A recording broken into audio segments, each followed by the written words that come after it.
વડોદરા મહાનગરપાલિકાની સામાન્ય સભામાં કાઉન્સિલર પુષ્પા વાઘેલા દ્વારા સભામાં ઉગ્ર રજૂઆતો કરવામાં આવી। વડોદરા મહાનગરપાલિકાની આજે મળેલી સામાન્ય સભામાં વોર્ડ નંબર 1ના કોંગ્રેસ પક્ષના કાઉન્સિલર પુષ્પા વાઘેલા દ્વારા અલગ અલગ પ્રશ્નો બાબતે રજૂઆતો કરીને ભ્રષ્ટાચારના આક્ષેપ કરવામાં આવ્યા હતા। પુષ્પા વાઘેલા દ્વારા ભૂખીકાસના મુદ્દે રજૂઆત કરી આ કામ નહીં કરવા દેવાય તેવી ચીમકી ઉચ્ચારવામાં આવી હતી। આ સાથે તાપીની ફાઇલ કમિશનર કેમ્પ ઓફિસમાંથી ગુમ થવા મામલે સવાલો કરવામાં આવ્યા છે। આ સાથે વૃક્ષની કામગીરી સોંપવામાં આવેલ ટ્રસ્ટ બાબતે પણ સવાલો ઊભી કરી મ્યુનિસિપલ કમિશનરનું ધ્યાન દોરવામાં આવ્યું છે। વધુ માહિતી મીડિયા સમક્ષ પુષ્પા વાઘેલાએ શું કહ્યું સાંભળો। પણ ઘણીવાર એવું થાય કે ગાય ફાઇલ ખાઈ ગઈ, આવું બી થાય છે। સૌથી ગંભીર બાબત વડોદરા શહેરના મ્યુનિસિપલ કમિશનરના કેમ્પ હાઉસમાંથી આતપી વંડા ગાયબ થઈ એ વિષય મારો ગંભીર બાબત પર એની ચર્ચા કરી।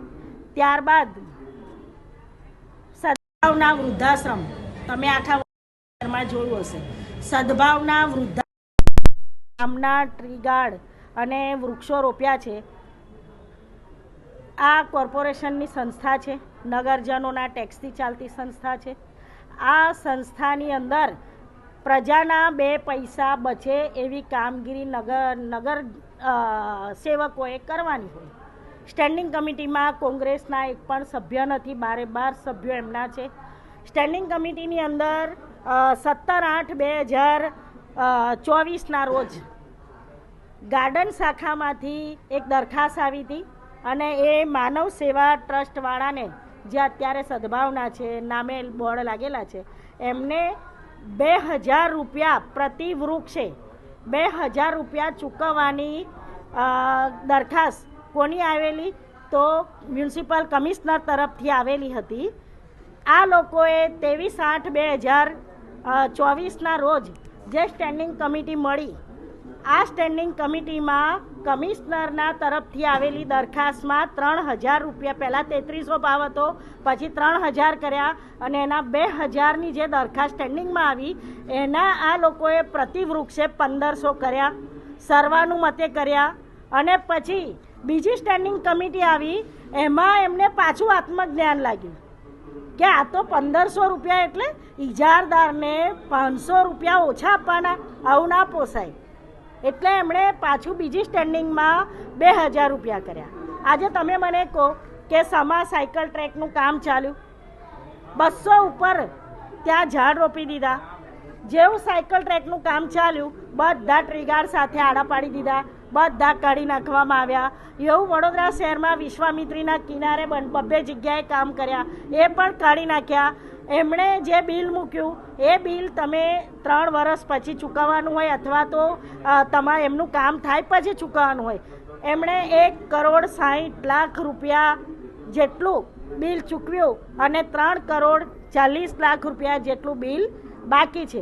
એટલે મારી આ બાબતે વાત હતી કે શું આ વૃદ્ધાશ્રમ સદભાવના છે ઓલ ગુજરાતનો એવો તે કેવા મોટા રાજકોટના મહારથી છે કે આખા ગુજરાતના આશીર્વાદ એમને મળ્યા, CSR ફંડ લાવીને કેટલું કામ કર્યું હશે।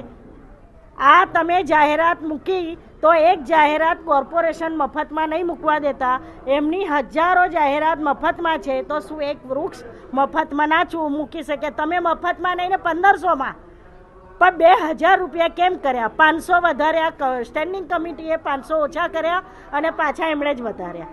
બીજું કામ અમારા ત્યાં રેન્ટેડ હાઉસનું છે કે ભૂત બંગલા જેવું રેન્ટેડ હાઉસ છે, જો કંઈ ઘટના ઘટી તો એ કાળી ટીલી કોર્પોરેશનની લાગશે। એની વારંવાર મેં લેખિત મૌખિક રજૂઆત કરી છે અને મારા વોર્ડનો મુખ્ય મુદ્દો છે ભૂખી કાસનો।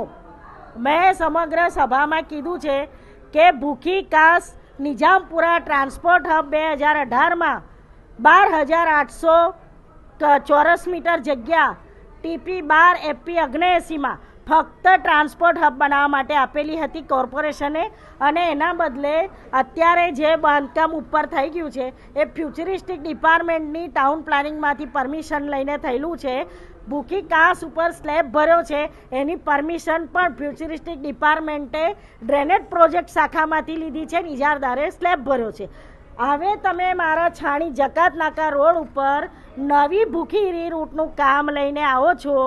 અમે તમને વિશ્વામિત્રીની અંદર કામમાં મંજૂરી આપી ત્યારે એવું હતું કે જે કામમાં ચર્ચા વિચારણા કરવા જેવું ને અંતે કાઢી નાખવા જેવા હોય એને કાઢવાની સત્તા પણ હતી.